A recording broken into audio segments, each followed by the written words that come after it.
whatever you do, don't fall asleep.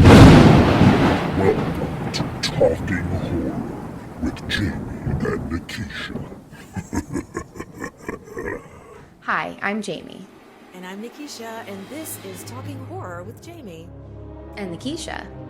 where we share our love for spooky things and talk horror through the lens of human behavior. Welcome, everyone. Welcome. Today is a fun one, and it might be a shocker because this is the first time I've watched this movie all the way through. But we I are can't starting. believe that.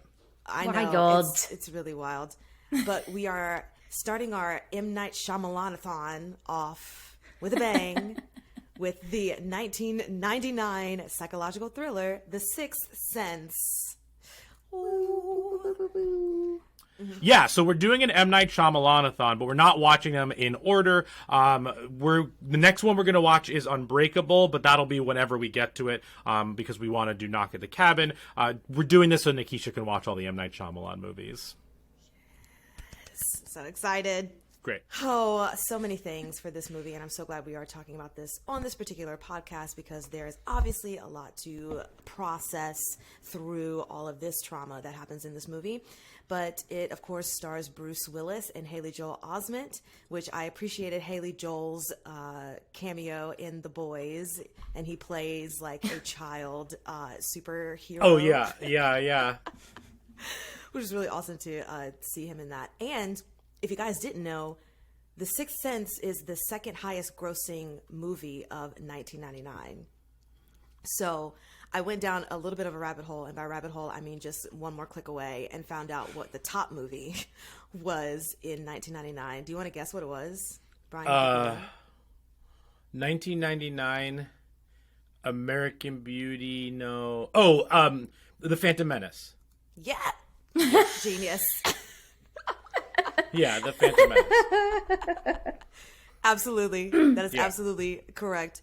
But I will say American Beauty was number 9, so you cracked the top 10 list of that. What else?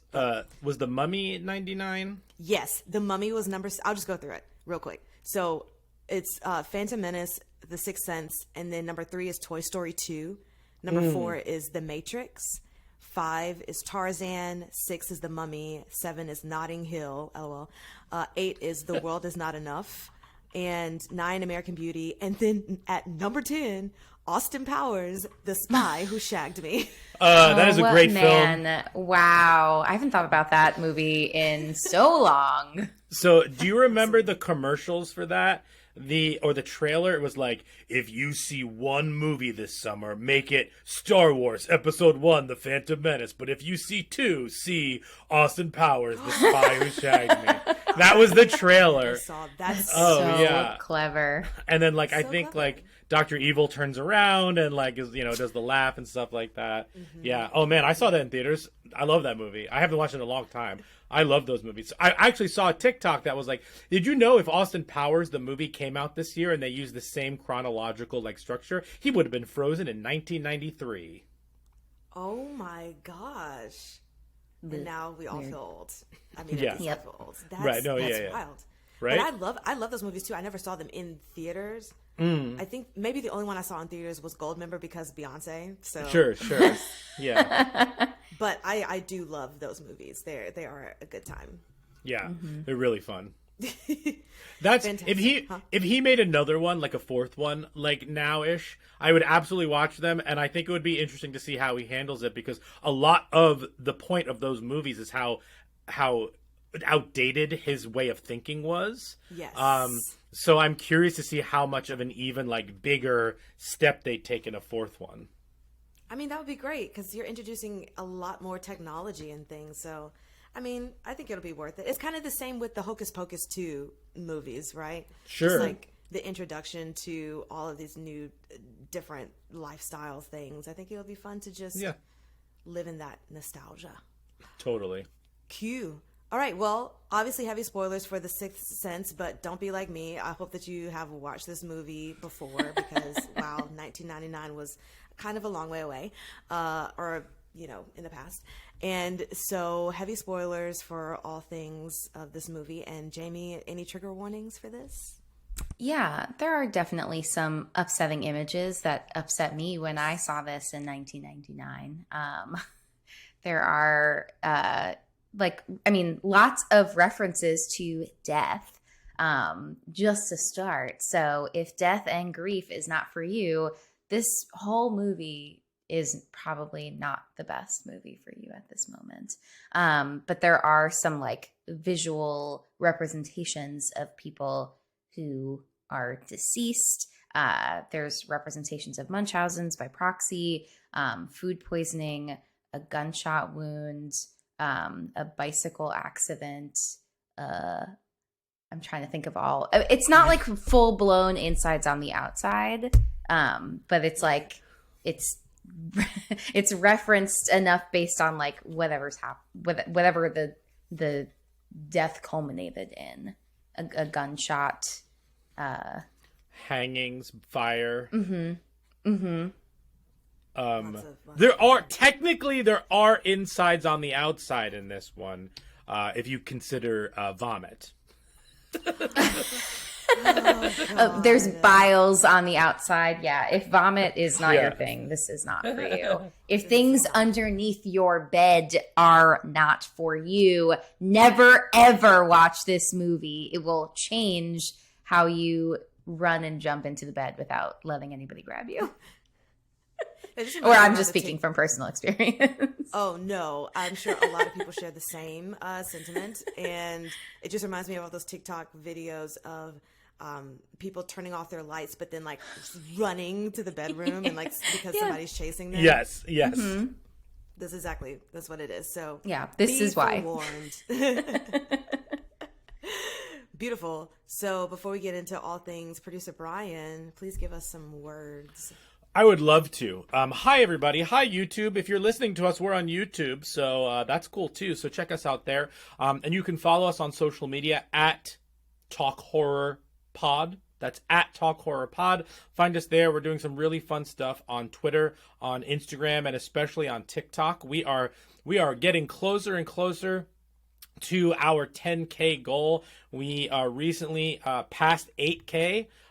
So we are rolling, and that's super, super exciting. So join us there. We do reviews of movies we don't cover here. We do fun lists over there. You know, we're taking the trends and turning them into horror. Lots of cool stuff over there. So check us out there. Back to you, Nikisha. Beautiful. Well, we got to talk about what we watched this week, because if you're on YouTube, you can see my nice sweatshirt. So let's get into it, guys. Talk to me about the new Scream trailer. Yeah, the new Scream trailer showed a lot more. We got our Kirby fix. So that was delightful.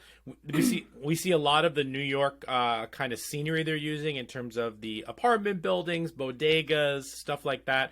And then we see a shrine to the Ghostface killers of the past, and there have been a lot of breakdowns of what is all in that scene, including like the robes that former Ghostfaces have worn, the clothes of victims of Ghostface, and the actual Ghostface killers from previous installments, like their clothes and stuff like that. So there's a lot of different little hidden gems in that trailer. We get a little bit of Gale. We get a little bit of other characters, new ones, old ones. So it's super, super cool, super, super exciting. I'm very excited for this one. Jamie, what did you think? Yeah, I agree. I'm excited to see the New York, landscape more, and how is Ghostface going to one-up them on public transit. And yes.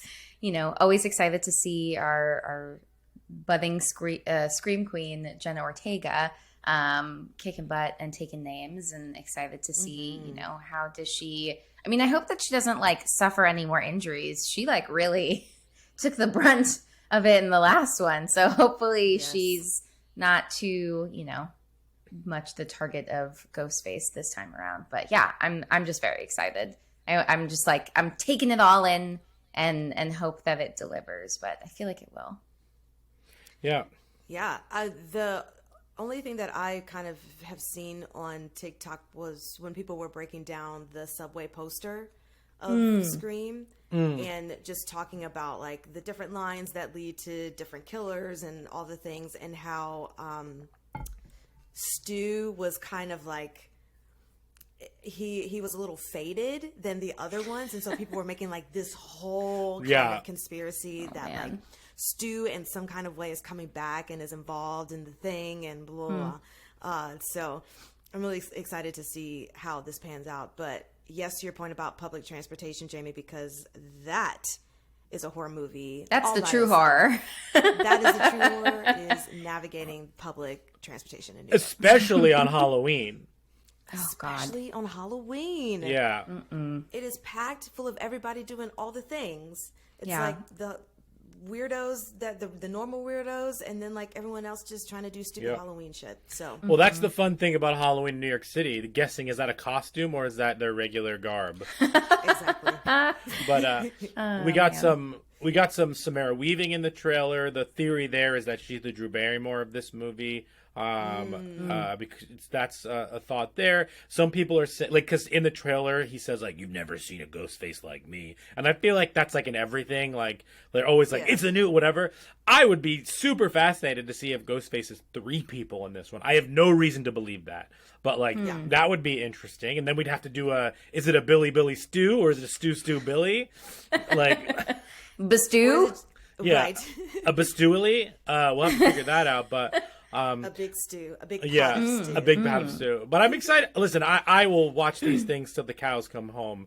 Like, I love the Scream movies. And like we talked about on this podcast, like, the Scream movies are more interesting to me than like the Halloweens and stuff like that, because the ghost face can be anyone and fit the narrative of that movie, fit the meta commentary of what they're trying to do. Like there were so many years between 4 and 5, and like, let's say that 6 doesn't do well. In 10 years, we'll get a 7 that's going to say something different about the Hollywood industry and sequels and stuff like that. So I'm fascinated by that. So we'll see what happens. Yeah, that would be great. I do want to give a huge shout out to Jamie, who one of her 2023 predictions has already come true. It was I think Bloody Disgusting or someone broke the news that one of the original producers of Friday the 13th is trying to figure out and develop a new Friday the 13th reboot. Oh, we love to see predictions coming true. That's so funny. I didn't even see that. Yeah. So, and that's I how get all my news from podcasts these days, so I'm slow to the breaking of the news. Yeah, But that's very cool. Yeah, so that was super cool. I saw that. That's outside of the Crystal Lake TV show coming to Peacock. Yeah, that's like totally separate. Okay. So that was super cool. And then I watched There's Something Wrong with the Children, which I really, really liked. It came out direct to digital, so you had to rent it. Video on demand, and Epix Pictures and MGM Plus, and I really liked it because honestly, I had very low expectations. It's Zach Gilford, Alicia Wainwright, and I was just like really into it. I think it was trying to do some really interesting things. It was directed by Roxanne Benjamin, who directed one of the Southbound clips and has also produced like on the VHS movies and stuff like that. Yeah, it was really, really fun. Amanda Crew is in it, who you remember from oh my gosh, this is going terrible. Silicon Valley. But anyway, I really enjoyed this movie. I think it was saying some interesting things. It's wild. It has this 80s feel to it. I would definitely recommend it. It's like an hour and a half. It's like not even that long. It just gets the job done. It has some tropes in there, but because it's trying to play itself like an 80s weird movie, like the tropes work in some ways. It's saying some interesting things that I haven't really seen from movies in a long time, in terms of thematically talking about like parenthood and how parenthood affects you and your friendships, and like the societal impact of like society making having a kid a priority for women, and it's really fascinating look at that. Plus you got creepy kids, you got some gory stuff in there, you got some weird 80s twists and turns. This movie takes a total left turn in the middle of the movie. I really enjoyed it. Listen, it's not the best thing I've ever seen, but man, I really dug it a lot. It has some similarities with a movie called Here Comes the Devil from 2012. I believe it's a Mexican film. But realistically, like, this movie is not that movie. They're doing two very different things. They just have some plot similarities here and there. But yeah, I would highly suggest it. So there's something wrong with the children. Yeah, nice. Brian coming in hot, trying to beat his record with all of the movies that he wants to watch this year. So as an update, I am at three new horror movies from this year. But I'm at 5 total, including The Sixth Sense, and then Jamie and I watched something last night. What did y'all watch? Oh boy, I made Brian, because he never saw this one before, and I have not seen the original, and he hasn't either, but we watched the Nicolas Cage remake of The Wicker Man, and always a good time. How did it get burned? Not the bees. Oh man, the bees. Just a blast of a movie. Oh my gosh.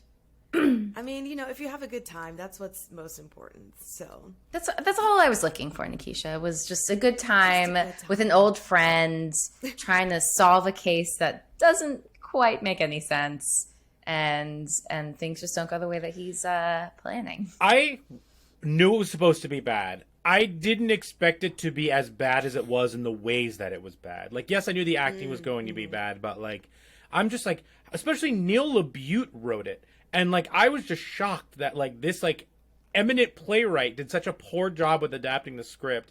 And then, listen, Nicolas Cage isn't that great in it. But it's entertainingly bad in some places. But the editing and the direction of the movie is so mundane and boring.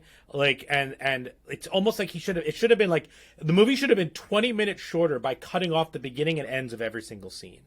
And like, you know what I mean? Like, and every single shot maybe lasted for like 2 seconds too long. And like people's reactions to things are off. Like something will happen. And then like Nicolas Cage 2 seconds later be like, oh no. When like, it should be bam, bam, bam. It was just like weird and awful. And I enjoyed it because of how weird and awful it was. But like, woof.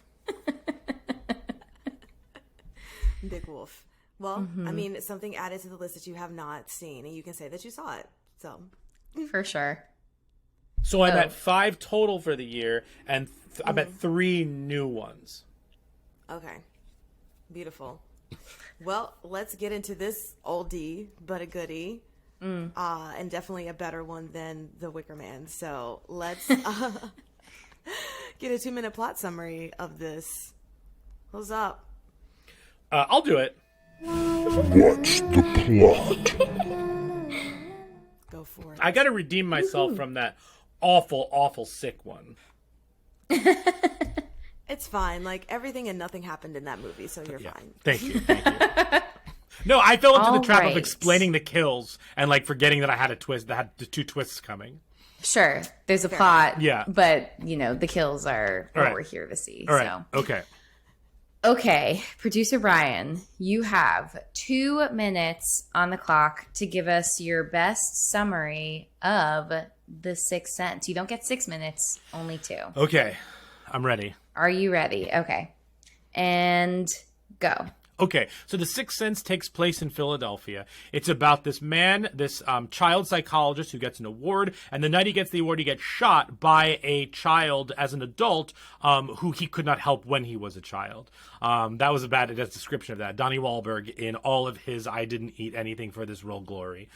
He shoots him, and then we flash forward to the next fall, where the Bruce Willis character, who's the one who got shot at the beginning, is helping this kid, the Haley Joel Osment character, Cole, to kind of figure out what's wrong with him. He's not communicating with his mom, who played by Toni Collette. Their father left a while back. She works double jobs. He gets made fun of at school. Something is very wrong, and we can't figure out what it is. Also, Bruce Willis's wife is ignoring him completely. Their relationship has broken down, and their communication has broken down since the shooting. Now, what we finally learn is that Cole can see dead people. This comes halfway through the movie. And I'm halfway through the plot summary. This is spectacular timing. So Cole tells him that he can see dead people. The dead people don't know that they're dead. And they're always around him. He can hear them all the time. And so what they figure out is that the best way for Cole to kind of help himself is for him to help the ghosts. So the one that really is the big helpful one is he helps the OC get revenge on her mother, who was the one who was Munchausen's by proxying her, and so he helps her, and then he becomes more accepted at school because he knows how to manage this power, if you will. And then Bruce Willis goes home, and Bruce Willis realizes that he's been dead the whole time, and by helping Cole, he's helped himself move on. And then that is how the movie ends. But we also need to talk about the fact that now Cole and his mother are communicating in one of the tear-jerkiest scenes maybe of all time in a film. That is The Sixth Sense. Yeah, that was pretty good. That was really good. Yes, that was really great. And that's the plot. Yes. cool. Wow, chill. I got goosebumps. So just talking about the Bumblebee pennant scene in the car and I'm gonna cry now. This is a crying warning. We did a spoiler warning. This is a crying warning. Even in talking, like we paused the movie and talking about the sad tear jerky moments, Brian immediately started crying. This episode will be filled with tears. Yes. Just a heads up. I need you to know I have a Brian's cry counter. I cried 1, 2, 3, 4, 5, 6, 7, 8, 9, 10, 11, 12. I cried 13 times in this. This is the 13th sense. I cried 13 times during The Sixth Sense. This is probably like my 100th time watching this. Maybe this is in real terms, this is probably my 8th or 9th time watching this. But I cried 13 times during this movie, and I'm happy to run through each time I cried during my likes and gripes. Okay, I'll stop there. I'm gonna cry a lot during this episode. So if you're on YouTube, you get to see the waterworks. And if you're listening to us, you'll hear the warble in my throat. The warble. The warble. Well, yeah, let's start with our first segment of likes and gripes. And now our likes and gripes. So, Jamie, along with your likes and gripes, tell us your relationship to the movie and how many times you've watched this. Yeah. So I think that the first time I saw this movie was in school, which is not great because this movie came out in 1999. So I guess I was 10. Nikisha can confirm because we're the same age.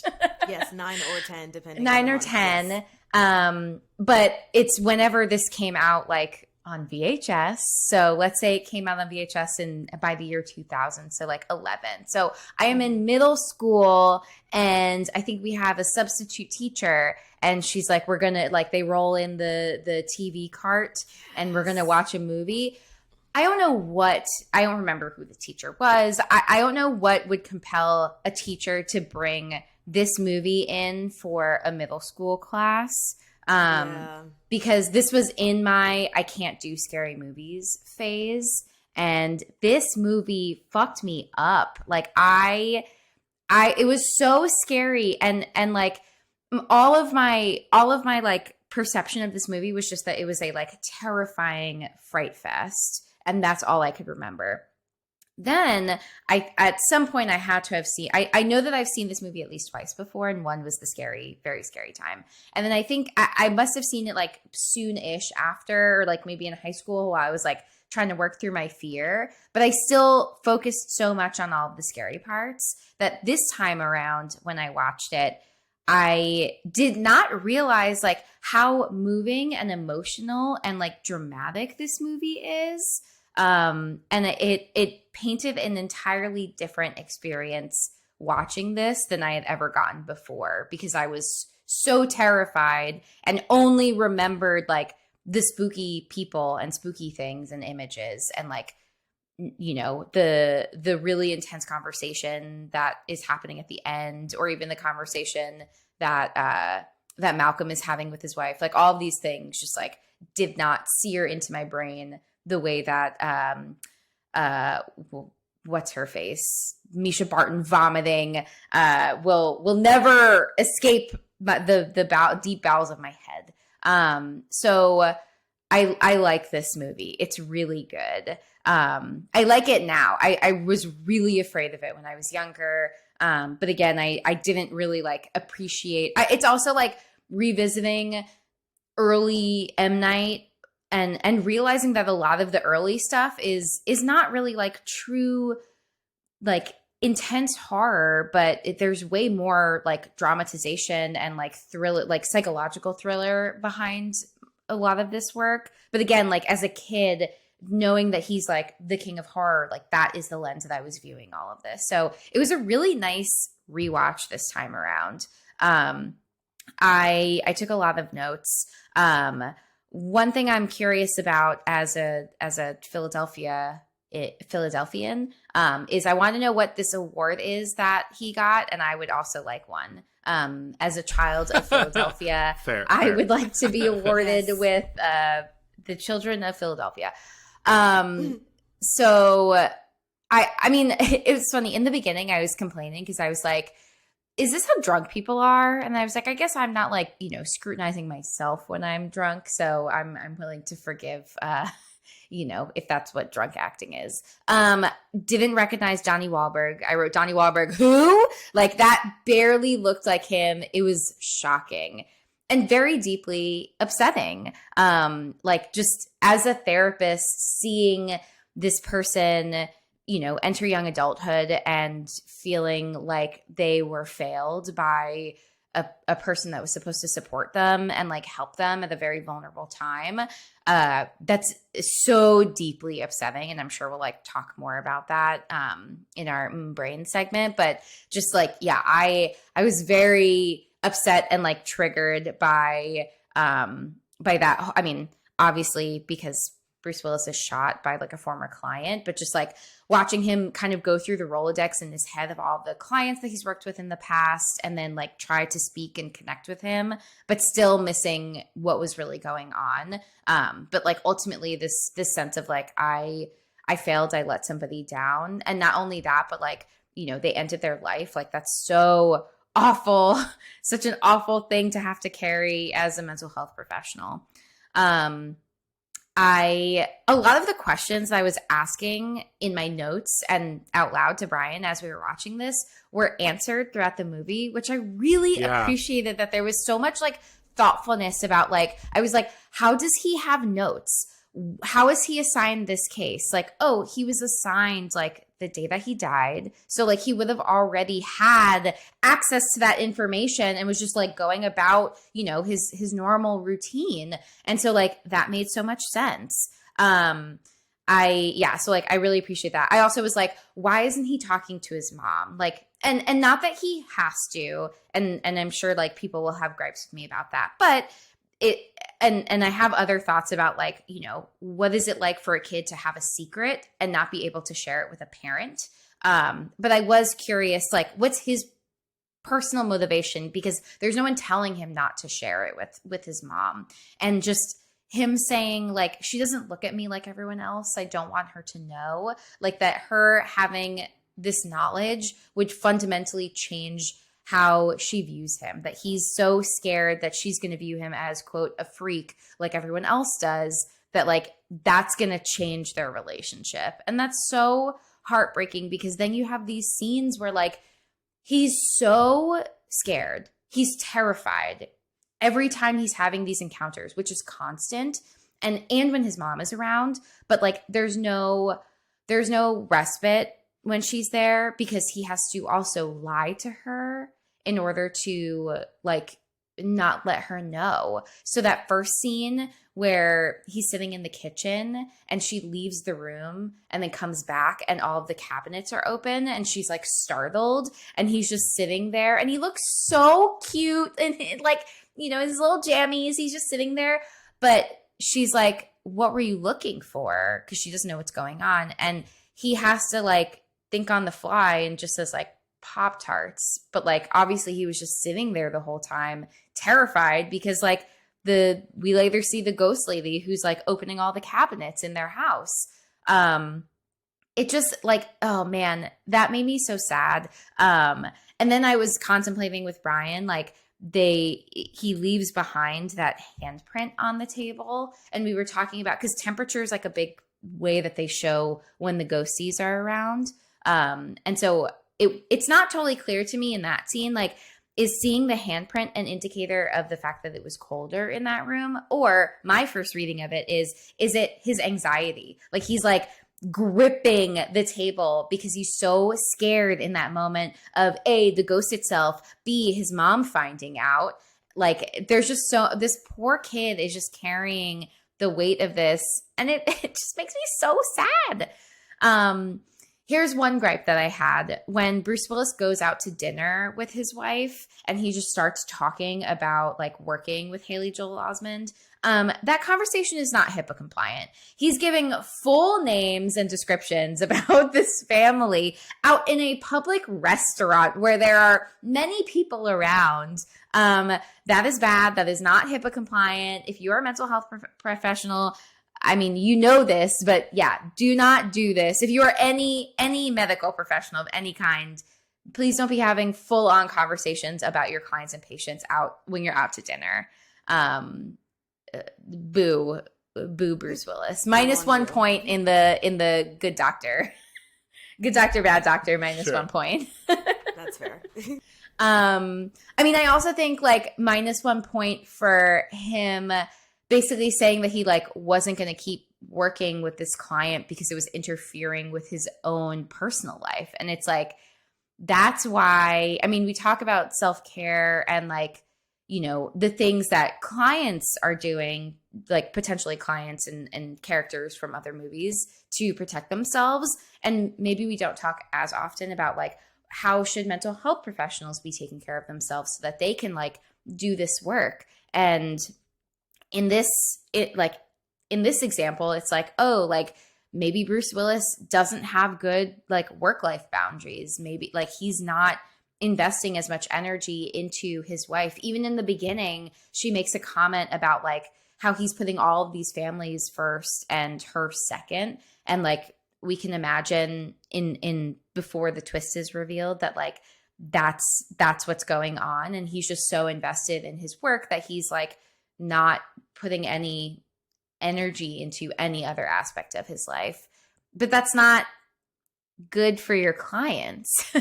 Like the whole point of like being there for Haley Joel Osment is like to be able to support him. And if you're not as the professional, if you're not taking care of yourself, you know, then this is what's going to happen. And it's like, again, reinforcing like, oh, I can't help this person. And it's like, you can, but you just have to, you know, make sure that you're also taking care of yourself. Like, what are you doing to make sure that you can do this work?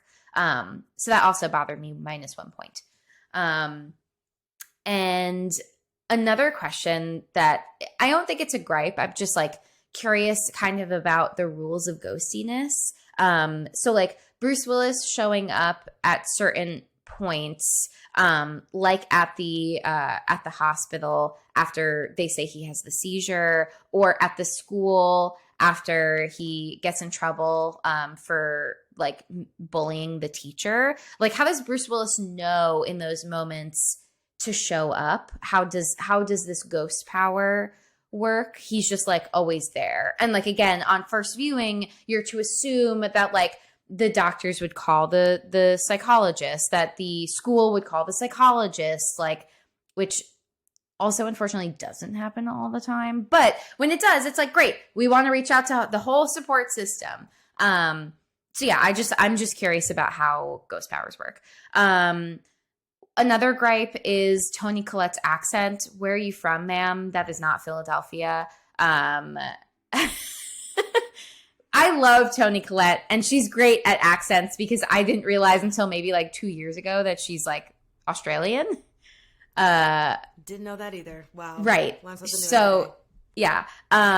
But this is, I don't know where she's from. She's from, it's not Philly. This is the perfect example of movies taking like a New York accent and like toning it down a little bit to show that you are middle class or lower class in another city. So that's just a way for the audience to automatically know, oh, she's like this working mom, single working mom, working 2 jobs, who doesn't have a lot of income. She came from a certain class of people, and like, just like, it's easy work for the audience to hear that, see her fingernails and like all the makeup and her turtlenecks and like them, and like be like, okay, I know who this person is, moving on. But she's not. What's wrong with turtlenecks? Nothing. I'm just saying, like, you know, she's not saying Wooder, or, you know, or going to the Wawa, you know, but she's like, Cole, what's wrong? You know, like that kind of thing. Yeah, you want a hoagie? I'm dead. I feel like we're getting closer. We don't have any accents, but like, I feel like I could imitate the accent a little bit better, more and more every day. Yeah, so sure. I did accidentally say hoagie recently though, and I was shook. But one other like big, well, I have two gripes with the rest of this movie. One is in terms of like the scratches and stuff that Haley Joel Osment is like the physical stuff that he's experiencing, and then having like going to the hospital and having this conversation with the doctor. I have a hard time believing that Toni Collette's character would not have noticed any of those markings. Because like, yes, we're seeing her as a very busy working mom because she has to. However, she's not like, she's a really good mom. And it's like, it's way more complex because like, she is perceptive. You see her kind of like taking things in and noticing things. There are these like really good scenes where she's like, you know, looking at the pictures on the wall and seeing the orbs and just like noticing them. So like, she's very observant. I don't see a world where she would not be observant of what's going on with her son and being so disconnected from that. Just because of like, you're already demonstrating that she's like very, you know, like intuitive and noticing things and all of that. But then she has no idea that he has these scratches all over his body and just like how scared he is. Like, you know, it just like, that was a disconnect for me. That I didn't think was helpful, because then it's like, oh, where are the scratches coming from? Oh, you know, he's Bruce Willis has a big textbook in front of him, like Googling, like, here are symptoms of abuse, like circle. And I'm like, okay, no one's doing that. But also as a mental health professional or anybody who is a licensed professional where you are like, you know, responsive to some kind of like state board, you are trained in like being a mandated reporter. And so that means like you are learning about your responsibility to report any suspicion of child abuse and neglect. You learn about like what are the signs that you're supposed to look out for, and then you would have to make a report to like Child Protective Services. That's like part of holding a license for and this also goes for like doctors, but also teachers, like people who are working directly with children. So there's no world where a child psychologist is like looking at this book being like, interesting.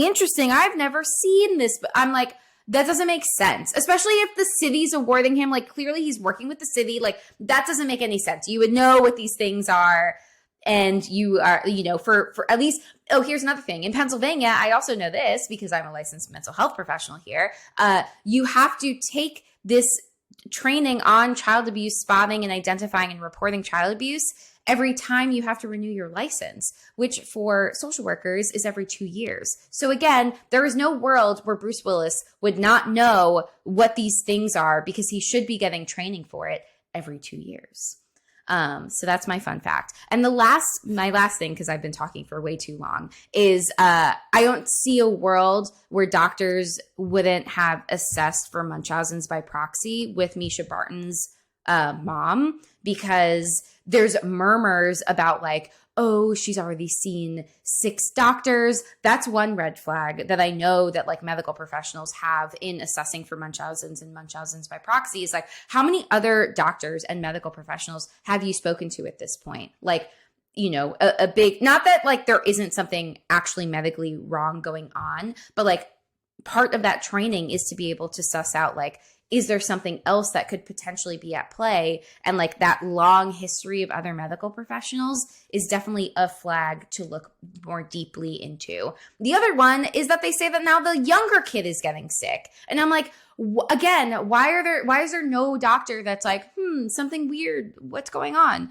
That felt not real to me. So it made me mad that Misha Barton got killed for no gosh darn reason. And those doctors should have done a better job. And those are really my only gripes. The end was so charming.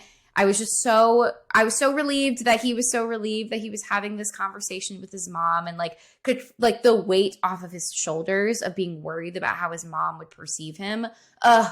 It just made me so happy that they had that conversation. And I was like, oh right, Bruce Willis is dead. Yes, I do have a quick question. Because you were talking about by proxy. Can you just explain like exactly what that is for everyone? Yeah. Yeah. So like there's 2 versions of Munchausen's. There's like Munchausen's and Munchausen's by proxy. Munchausen's is when like you yourself are like you are the one who is essentially like faking the illnesses in order to receive like sympathy and support from the people around you. When it's by proxy, you are putting someone else in that position to be sick and ill to receive the support and empathy. So Gotcha. like, you know, it's very scary because like either if it's just Munchausen's or Munchausen's by proxy, like it's very scary because like the risk of death is just like so high. Because, you know, like at least in this, the mom is poisoning Misha Barton with like, I am assuming some kind of cleaning fluid or whatever it is. And like that will poison you, that will kill you. So it's very scary. Jeez. Well, yes, you were borderline on Parlor Talk about. I know. I was like, oh no, my notes. I had so many bullet points. I also wrote "Go Birds." No one said it. I just had to say it. She was wearing an Eagles sweatshirt when she was cleaning the house with the headphones. I think that's why I wrote "Go Birds." And Tommy Tomasino was wearing a 76ers hat when he throws him I did know at this. the top of the stairs. Yeah. Oh, Tommy. Go Oh my Birds. gosh. Beautiful. Well, I'll go really quickly because I don't have a lot. Because the whole movie is just beautiful. I love the title card right at the beginning. Even knowing. Wait. Nikisha, tell us your relationship, like having never seen it, knowing the ending. Like I want because for me. So for those of you who don't know, I'm sorry to cut you off, but I have to say something. For those of you who don't know, Nikisha has never seen, correct me if I'm wrong, Nikisha, you've never seen an M. Night Shyamalan movie. So because Knock at the Cabin is coming out, we're going through all of the M. Night Shyamalan movies. This is the only one we're going to cover before Knock at the Cabin comes out. But over the course of however long it takes, starting with Sixth Sense, and we'll skip a couple in there. Like we can skip Avatar, The Last Airbender, but like we'll stick with the horror movies. Darn. I know, alas, poor York. But so this is Nikisha's first movie on our journey to watching all of these movies. So give me a little bit of context behind like what you know or don't know about The Sixth Sense. Absolutely. So, of course, I always talk about this, and you guys know that I love a Top Mojo countdown moment. And so in watching those YouTube videos, I, of course, spoiled the movie for myself a long time ago. I think it was like Mojo's top twists in movies. Sure. And so, like, I saw this one and I was like, okay, I know what's gonna happen with this. So I never watched the whole movie, so I'm really excited that we get the chance to watch all of this director's movies. And with this one in particular, and it was one of my first notes that I had, is because I knew the twist. I was kind of hesitant going in because you're thinking, oh, is it going to hold up? Because is the twist like the thing that makes it, right? But in watching it all together, I think that it holds up so well because the whole storyline is beautiful in how it's crafted, and the relationships with the mom and the son and with the therapist and the son. It's just something that it will never be dated, because we all function in those kinds of relationships in some capacity, you know, even if we all don't like have therapists in particular, you know, we can still relate to some of the things that are happening with the relationships. But knowing the twist, I absolutely looked for how Bruce doesn't really talk to anyone and that nobody really sees him. So every time I was watching it, I was like, oh, okay, I can see how, just to see, you know, because we love rules and we want to make sure everything like makes sense. So just here on Talking Horror, we love rules. We love rules. And that was also one of my likes too, is that I like the fact that the ghosts don't know that they're dead and that they can't see each other either. So I like how that makes the twist even more of a twist, because of course he is talking to the boy or talking to other people and stuff. And he also makes a comment of how he feels like he's losing like a sense of time. And so I think with that statement, you can get away with a lot of things of like, oh, he just shows up in a place, or, oh, he just, and like to Jamie's point, I think that whenever the boy is really in need, it's just when he shows up, and because Bruce doesn't have a sense of time, you know, it's not something that's so far-fetched for him to just be in those places, you know, because the boy is suffering, he needs Bruce, and that's when he shows up. That's when the ghost shows up, you know, because the boy is in need. So I really just love that aspect of it. I also want to say that pets always know, because that dog was like gearing away from all those ghosts. It's like, yes, something is wrong. Pets always know. Did you watch the premiere of The Last of Us yet? No, I haven't. Okay, pets always know. So good. I mean, that premiere is an hour and 20 minutes long. I was like, yes, we're in for a ride. It's awesome. And then the showing of the ghosts are disturbing but not scary, which is what I liked.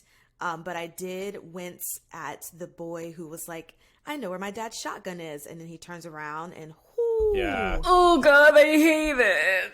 That really got me. And again, there was not a lot of jump scares. I will say, again, in my Top Mojo whatevers, I saw a thing of jump scares and I knew the one under the bed, but I forgot about it until it happened. But I hate computers and technology, even though I love computers and technology. I got a text message right after the jump scare happened. No. So I'm completely taken out of it. Completely taken Rude. out of it. Rude. Very, Whoever that very was, rude. let me know and I'll call them and I'll give them a talking to. Very rude. Very rude. And then when it happened, I was like, oh yeah, that does happen. But in that moment, I forgot about it. Yeah, so sure. I was really mad that I didn't have like an actual reaction to it. Well, But Nikisha, to steal your words from when we watched The Conjuring, and I look for this all the time, because you sent us that awesome video, James Wan jump scares. So this movie does that perfectly in two spots. The first spot is the one you're talking about, where we're watching the point of view from behind the marionettes, and he's walking towards the marionettes. So you think you're the point of view of what's ever going to scare him, and then you're caught by surprise when the girl grabs his ankle. The first one is in the tent when you see all the clothespins coming out, and you think the ghost is on the outside of the tent, and it pans down and she's right there. Both of those got me, even though I know they're coming. I've seen this a million times, but I thought of you, Nikisha, because like your astute breakdown of those James Wan scares when we way long ago did the Conjuring episode, like truly affected me in this one. Yes. Well, Brian, you took what I was going to say. Oh, no! Oh, damn! Brian! Oh, no. As long The as it was producer said, strikes again. Oh, it's no. fine. As long as it was said, I was just giving like, you it's all props, good. and I stole your thunder. It's all I good. can cut me saying 'Cause I it, literally put... and you can. And I can. Say it again. I can cut me saying it and introduce you to say it. No. I want to leave it because No. you said it so great. Damn. But literally, my note was, love the jump scare of the arm under the bed. A great staple in horror movie making with the camera putting your attention on one thing and something coming from another. Hell yeah. Which is why I think that this movie holds up, even if you do know the jump scares. Like you said, Brian, like even with the clothespins and then like panning to the girl throwing up, it holds up because of how it's shot. And I just think that this was kind of like a true beginning in movies that are shot in that way, because I mean this is 99, right? And so like you have other things before, I mean like Scream and everything has like come out, but something that is a psychological thriller but has these kinds of jump scares, I think it was like a real kind of it's what makes this movie what it is, and it makes this movie as important as it is in horror movie genre, in cinema genre in general. Few other things. The mother-son relationship, of course, is heartbreaking. I absolutely was crying in that car scene. And at the very end of the movie, I love the ending fade into the wedding video, and then like fading into white, and then like the director title card like comes on. I thought that was gorgeous. The realization of him being dead was heartbreaking. And Toni Collette is an amazing actress. Haley Joel is... How can a child be that good at acting? I don't understand it. It's truly mind-blowing, the fact that like the only thing he had really done before this was a cameo in Forrest Gump, and then you have this whole like breakout role, and he just nailed every intention, every emotion. He was invested in all of the things, and I just love everything about it. And even knowing the twist, it still holds up because it's just a beautiful story. I wish there was a world where I could have watched this not knowing anything about it.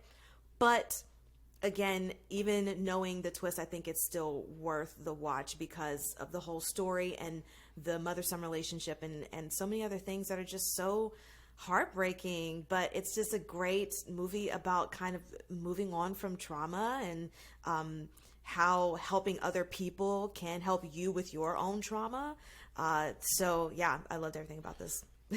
Awesome. I'm so Brian? happy you watched it. Yeah. Okay. So for me, I realized that this is one of my top 10 favorite movies of all time. I've seen this a million times. It is deeply effective to me every time. I think this movie is better every time you watch it. I think there's more to gather from it. I think this is a very layered movie. I saw this in movie theaters in 1999, and I sat behind my mom and sister because I wanted to be cool. I didn't want to sit with my family. And then about 20 minutes into the movie, when they're at or maybe it's a half hour, when he's at the anniversary dinner, and she pulls the check away from him, and my mom turned around and said, "Oh, he's dead," like because my mom guessed it. And I mean, like, but that also, so I never actually got the effect of the twist. My mom did it. But my question, though, really is, like, this movie is fascinating because the twist, there's two twists in this movie. The first twist is that he sees dead people. The second twist is that Bruce Willis is dead. The first twist should inform you of the second twist because, like, the framing is on Bruce Willis the whole time. Like, I see dead people. They don't know they're dead. Like, like all of this stuff. And like, it's just like, but you trust Bruce Willis so much in this movie also as an actor that like, there's a possibility that just goes over your head. But what's interesting is that, this movie was marketed as like super scary and you'll never believe the twist or whatever it is. I mean, I wonder if hiding that second twist under the first twist, like people are just like, I don't know how it works then. But I have to say, like, I was 13 at the time, so I wasn't necessarily like trying to figure it out, if you will. But if I watched this movie for the first time yesterday, I would have absolutely guessed the twist pretty early on in this movie. But I don't think that takes away from the impact of what the twist has on the narrative because of how strong the themes and the characters and how truly connected you are to those characters. So that was something that interesting that I found. But I absolutely love this movie. I think this movie is freaking awesome. So what I'll say is, I'll just try to go through my likes as fast as possible because there are a lot. I think that the tension and the score built in this movie is incredible. I love all the ghost rules. You know, the fact that his pad says December 1998 when he died. Like in terms of like when they started with Cole and stuff like that. I like that the wife can't move on as long as he's still there, like in the house. I love the edits and the writing in this movie in terms of like you cut right before you make the assumption as the audience that his mom and Bruce Willis were having a conversation because then Bruce Willis is still sitting there, but the mom goes up to him and says things like you can tell me things, where it really sounds like that was like coaching that Bruce Willis would give to her to like try to get him to talk. And like I think that just like the amount that your brain fills in those moments, because that's what would organically happen, is just really masterful. I like that Cole wants help. He's just so afraid. You know, especially during the walk forward, walk back game that he plays with him in the room. I think that I thought it was interesting that the nightstand picture that Cole has is his dad kind of happy and his mom not happy sitting next to each other, which I thought was fascinating. I wonder, because in the baby pics are all the orbs, so he's had this, quote, power his whole life. But I wonder if it got really triggered after his dad left. It's like that unlocked the true nature of that power, you know, symbolic of the fact that, like, that could be traumatic for a kid and they can go through different things at that point in time. Right. He can't seem to get out of his own way. Can't stop her from talking, like, to the guy, to like the furniture guy that works with her or whatever it is. Huge like the 90s wedding video with those bridesmaids dresses and the blossom hat. Love it. Amazing. Oh, yes. I like that the twist is literally, the first twist I See Dead People is literally like the exact middle point of the movie, which is fascinating. I like, something that is forever stuck in my head, and I, for some reason, always remember it, is the camera pan at the very beginning when he goes to kill himself, the Donnie Wahlberg character, the Vincent Gray character, and that pan along the wall, like as the gun is coming up to his head, it pans away from it, and you hear like that was just like very effective, and it was always stayed in my head. Parents with the camcorders is always amazing. And when they're taking videos of that, the commercial, the Pediaease commercial with Tommy Tomasino. Yes, the cough syrup or whatever. Yeah. And I think it introduces it. This movie doesn't have to say a lot to make us understand the characters. For instance, like she's reeling from a loss. His mom. She talks a lot about praying, and as Jamie mentioned, every time we ask the question, like, who's walking the dog? What are the rules? Why does he keep his secret? How does she not recognize all the Jesus statues that he has in his tent? And all those were always answered because she talks about praying, so she's happy that he's probably, like, using these figures and these symbols to try and help him get through something. Like, all of that was just, and she doesn't question the fact that he's stealing it from the church. I like that when Bruce Willis like is really shocked or like is moving further away, like when he when he sees his wife with the other person or whatever it is, he's holding his side where he got shot, which is fascinating. He's also only wearing the clothes he wore that night, the sweatshirt, the all of that stuff. I love all the setups in this movie in terms of like the Bumblebee pendant and stuff like that. The fact when he breaks up with Cole and he's like, I can't help you anymore, that's him getting in his own way again. Like, he needs Cole to help him to keep going because he did the same thing with Vincent Gray. So that's the moment in which he does that. Also, when he tells him to help him like with the other ghosts, I think it's fascinating because the first time that Cole helps somebody is when he helps his mom in that dream state. And I feel like that is a moment where like he realizes that he can use that to help other people, but it's also the moment he realizes like maybe try to talk to her while she's sleeping because like my mom understood me. I got through to her at that point in time. The misdirecting of all the jump scares. I like that Cole was able to take the bus because he had, I once saw an interview where courage is completely based on the people around you. You are courageous because of the people around you. Courage doesn't come from yourself. Courage comes from the people around you. And having Bruce Willis ride the bus with him and do that gives him something to stay grounded on. And I thought that was interesting. I always weirdly remember the close-up of pressing the play and rewind button, like with his fingernail. I don't know why. Maybe because I bite my fingernails. The reveal is very satisfying at the funeral. She's the only one wearing red at the funeral. She wants the attention. Munchausen's by proxy. And the grandma scene at the end is one of the great scenes in cinema in terms of like, that is their last scene. And that is all we need to know, that they're now connecting again. And how they deal with it moving forward is not important. They were able to get to that point. It also, the play, him pulling the sword out of the stone is the only, it like shows his good fortune, all of that. Here are my gripes.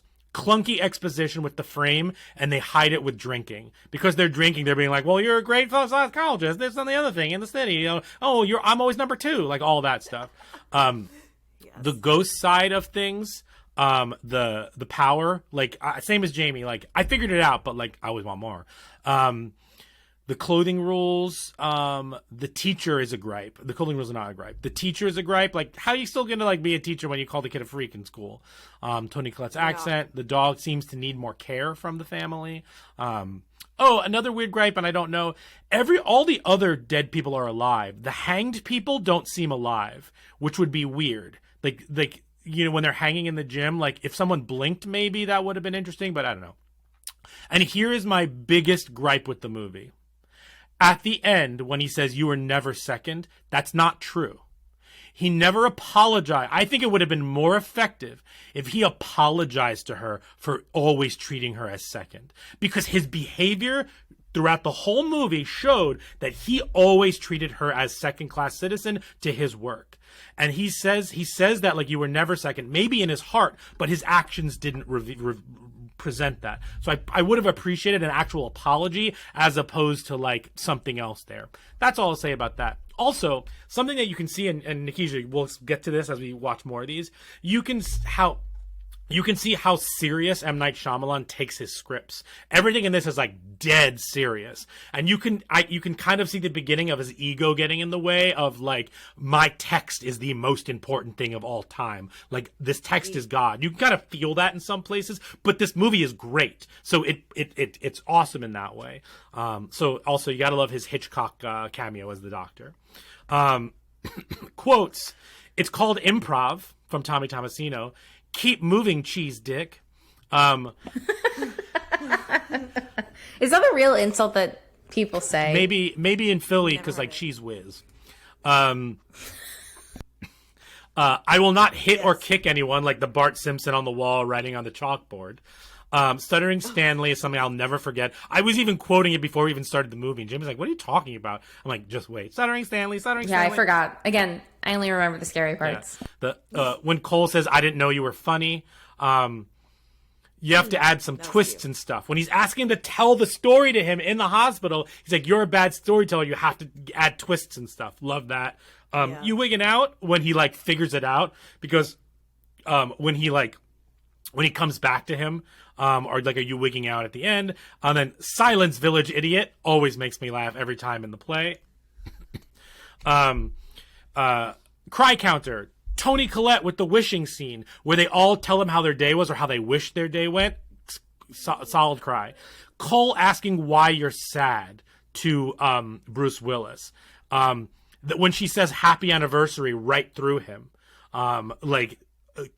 Cole's secret, obviously. The Bumblebee pennant dinner talk where they talk about like why is the pendant moving? Look at my face. I'm not very mad. When she's trying to get the dog out and like he has to like do that. Oh my God. The dad finding out about the Munchausen's daughter makes me cry. Seeing him help the burned woman put on his makeup in the theater makes me cry. Like, it was just I'm crying now. It's just a simple thing that he was able to do. Oh my God. The play made me cry, like in him being like King Arthur and all of that, like just like showing how he did it. Talking to her in her sleep, the whole goodbye scene, like between Cole and Dr. Crow, because like it just, we know that's going to be the last time. And Haley Joel Osment knows from as far as I'm concerned, Haley Joel Osment's first line to Bruce Willis is, or one of them is like, something to the effect of like, you're, this is not the last time I'm going to see you, right? Or like, he has some lines in there where like, and he also like looks up with like almost like a gasp in his eye when Bruce Willis walks in. So Haley Joel Osment to me knows that he's dead the whole time.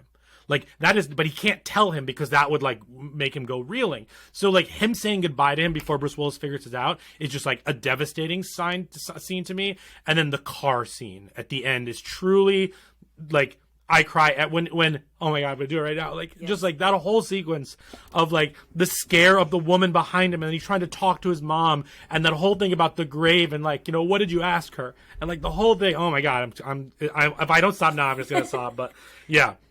And then, and then that's it. Obviously, in my quotes, I didn't quote the famous ones from this because, like, who cares about those? It's all about keep moving, cheese dick.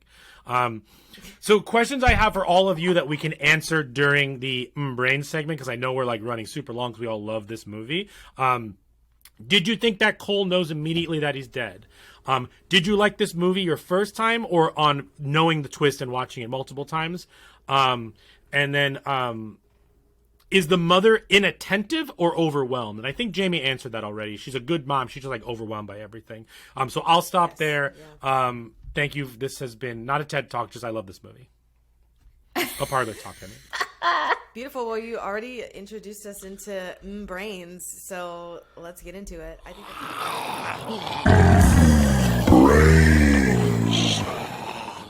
think that's a great point, Brian, about does Cole know or not? I think so, just because of the initial reaction. Because, of course, like watching this from the perspective of knowing that Bruce Willis is already dead is so when Haley Joel sees him, he's kind of like startled, or he has a reaction of like, this is a ghost that I am seeing right now in this moment.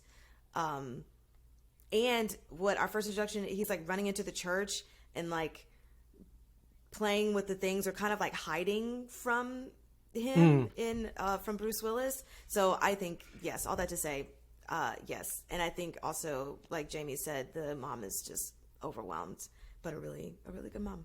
What about you, Jamie? Yeah, I'm operating under the assumption that Cole knows the whole time. Because like we are seeing it from Bruce Willis's perspective, but like he's just showing up places. So like I'm assuming that Cole is just like, oh, I don't know where this man could have just come from. Oh, and a Jamie gripe is there'd be blood on the front of his shirt too. I'm sorry. Oh yeah, like everybody else, you could see the wound, but I guess again, if we're seeing it from Bruce Willis's perspective, then we're not seeing. He doesn't know, and I guess you're only I don't know, you bleed on the front of your shirt. What is it, they ghosts only see what they want to see, so he didn't see the table in front of the door, and he didn't see the hole in the front. It was also tucked in a little bit, like all that stuff. For sure. Well, my question that I do have is just like a general question, Jamie, for you is general question. What do you do when you do general? What do you do when you come across a patient that you don't think that you can help? Have you ever experienced that? What would you suggest? I would say that so I very much view it more as like what I am trained and like skilled in, what is my niche, what are my like areas of expertise. And like, I don't do everything. Like I would never say that I could. So I think that I think that's why consultation calls are like so important. And it goes both ways, that like for a client wanting to find a therapist, like if you're looking for a therapist, like have that phone call before you meet with them so that you can figure out if they can help, because there are so many therapists with so many different approaches and specialties and yada yada, but like not everybody deals with everything. So that's why I feel like, having the space to kind of like ask questions like, what's your approach? Like, have you worked with like issues like mine before? Are you familiar with these things? And that there's nothing wrong with a therapist saying like, actually, like, no, like I will always be very transparent and say like, I'm so sorry. Like I don't have experience with like eating disorders, and like I would never want to put you in a position where I would say that I can help you when like that's not my area of expertise, and you would be much better suited to working with a therapist that does have that training and that experience, and like I would like to help provide referrals for you. So like I think it's not that the people themselves are like unfixable or that like they cannot be helped. It might just be like that particular provider might not be best suited to be able to help you, but like that there are other providers that can help you. Yeah. To your point though, if you are with someone and you have experience in that, but you feel like you're still not helping, even though if it is your specialty, would you also just give a referral to someone else? Yeah, I think that's like a more delicate conversation to have. And like, I don't think that it should be framed in the like, I can't help you, because like that is not helpful. And like, that's probably going to make somebody feel much worse. But yeah, like, there are people who like have expertise in things and then like still might come up against something that feels more challenging. And I think often there are other things like outside of just the primary issue that someone is looking to seek support in.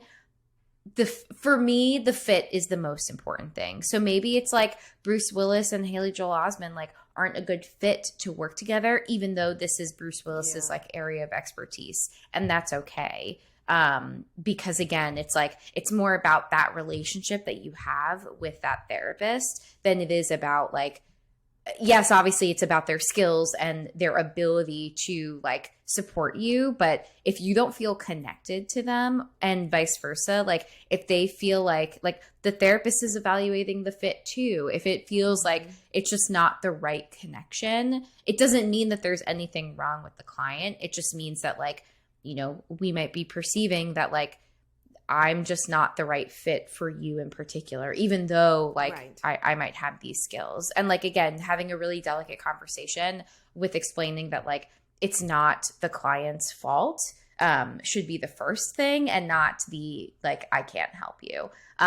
So, hopefully the therapists out there are wording in a much more supportive and empathetic way.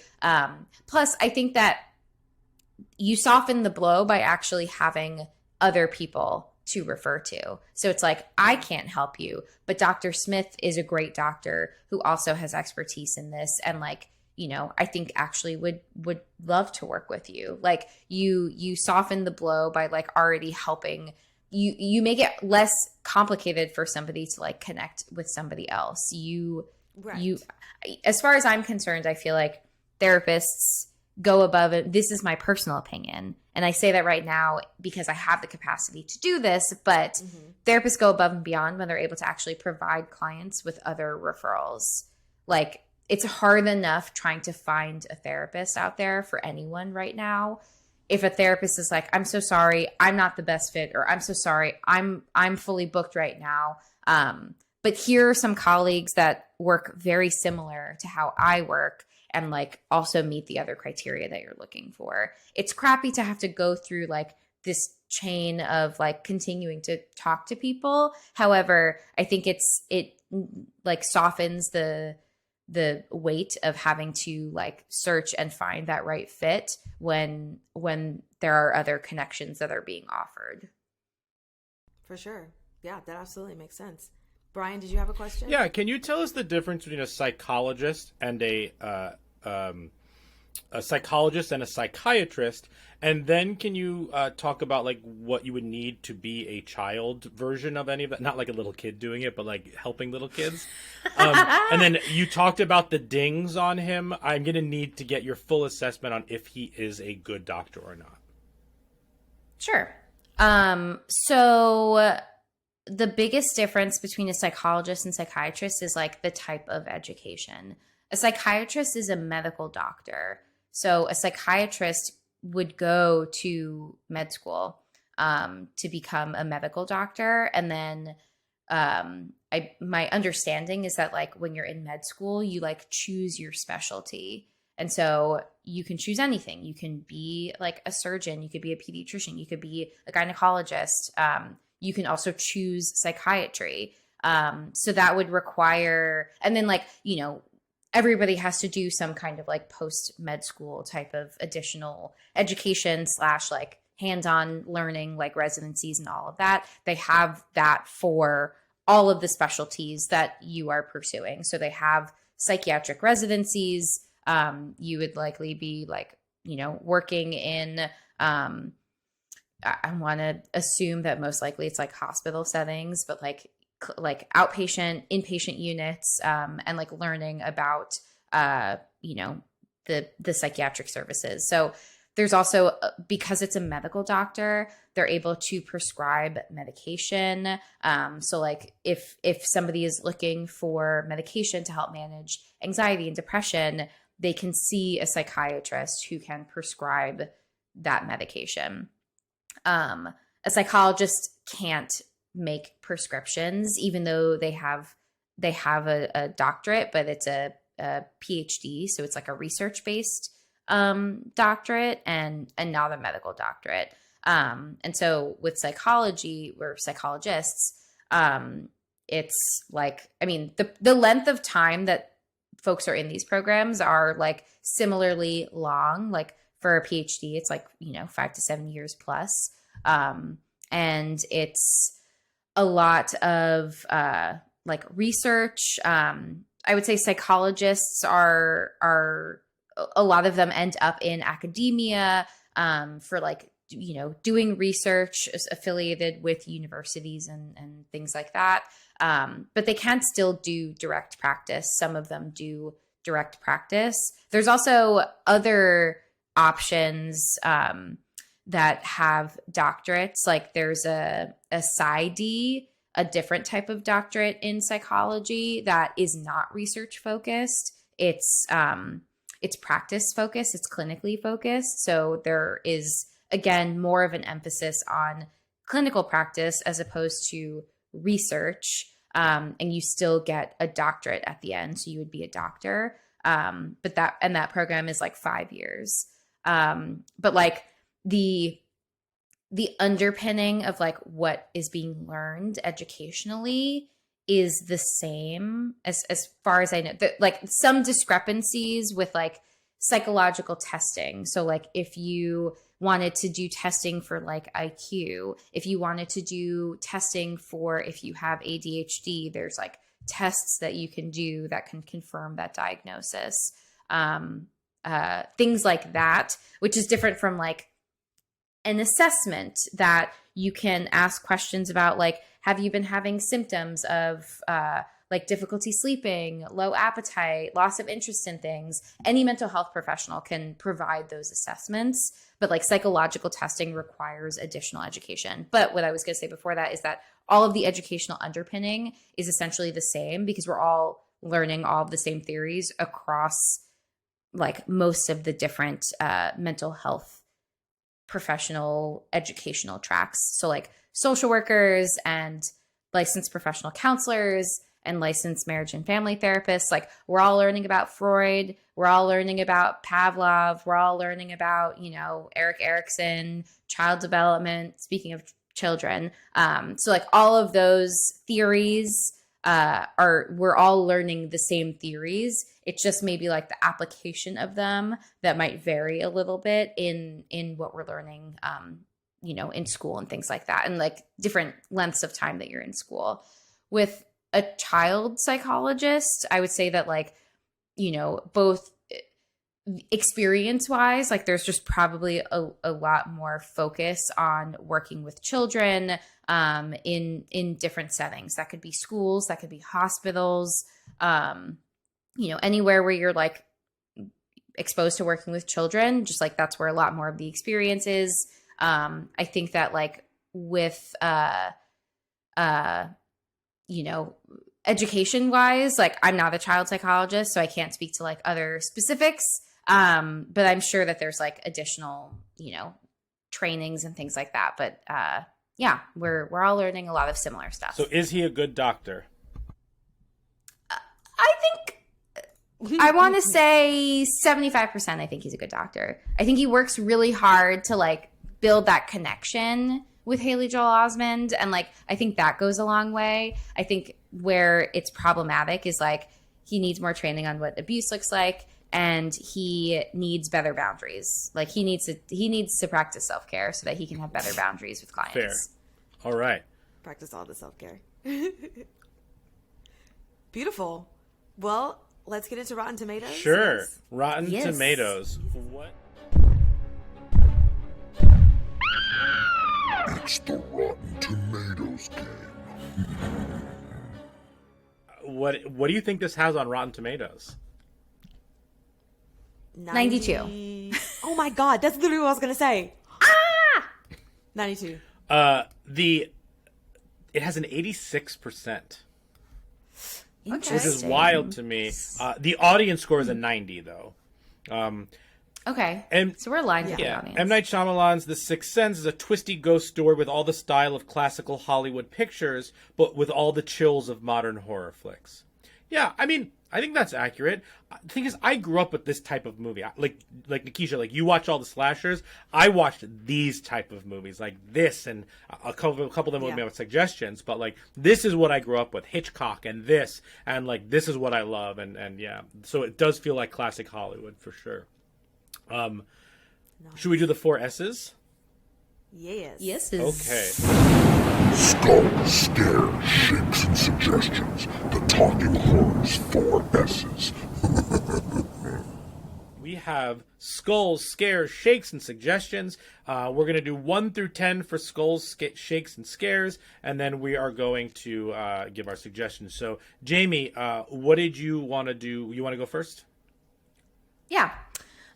So for Skulls, I gave this a 7. I think that, there's a lot of very like realistic ways that people are acting in this. I think that the ways that like, I think that Haley Joel Osment is very real in this, like his fear, his anxiety, it feels like fully realized. I feel like Toni Collette as a mom feels fully realized. She just cares so much, but just like there's just so much going on. She just do all this stuff. I feel like there's some lost points for like Bruce Willis and how he's him professionally, but yeah. Otherwise, I think the people be people in. For scares, I'm going to give this a 7, mostly from my childhood being truly terrified of this movie. It didn't really scare me this time, but I think just like the nostalgic fear like comes back when Misha Barton grabs him from under the bed. For shakes, I'm going to give this an 8. I will never forget the spooky parts. I might have forgotten some of the rest of it, but I really won't forget it. This movie is fully integrated into my brain, and everyone should see this movie. Nikisha. Yes, I would give the Skulls a 7 just for the relationships, the mother-son relationship. It's so beautifully written, and I think is realistic as far as how mom would handle being a single parent. Scares is not really scary; it's more disturbing. So I'll give it a 3. And then for shakes, I'm going to give it an 8 because I will never forget this story. And I'm so glad that we were doing this and I could watch the movie all the way through because sans the twist, it's still just a beautifully crafted movie. So it's way up on the top of my list now of psychological horrors for sure. Yeah, because we forced you to watch it. I love it. I'm not mad at it. Not mad about Skulls, I gave this an 8 for all the reasons you said. Scares, I gave it a 6 because it's unsettling, but also I have like nostalgia from the scares, which is what Jamie mentioned. And this is a straight 10 for me. This is like an all-timer, truly great, emotionally resonant and scary. The twist doesn't matter because it gets better every time. Let's go through suggestions. I'll start. My 2 suggestions are watch Unbreakable. That is the next M. Night Shyamalan movie, and we are going to cover it next in his timeline if you don't include Knock at the Cabin. And then if you want another good twist with ghosts, I would watch The Others with Nicole Kidman. I'm not going to spoil anything, but there'll be a very clear reason why I suggested that. All right, who's next? I'll go. Since you Yes. stole one of mine. Damn. So yes, I just went with good movies, maybe with a twist. The others, Shutter Island and The Prestige. Good ones. Less horror, but still spooky. Sure. I honestly forgot about suggestions, but also like this is there's no 2-pack. This is in and of itself. It should stand alone. Your suggestion is watch it again now knowing the twist. Watch it. I love that. And again and again. I love that. Yes. But those are also good suggestions. I still need to watch Shutter Island. Oh, it's been on my queue for a long time. Grand. So I think that wraps up this episode of The Sixth Sense. You can follow us on all the social medias at Talk Horror Pod, Pod, on the Instagram and the Twitter and the TikTok, and now on YouTube. Hi, everybody. Hi, in YouTube. land. Hey. And Brian, where can they listen to Yeah, us? you can listen to us wherever you get podcasts, Stitcher, Spotify, Apple Podcasts. Rate and review us there. 5 stars, please. And thank you. Brian, give us one of them good quotes. Oh, yeah. Well, just keep moving, cheese dick. But don't worry, Nikisha. It's called improv. Oh, I guess also I see dead people. I mean, you had to put that out of the air. I I guess. see dead people. Bye. Beautiful. Thanks, guys. Bye.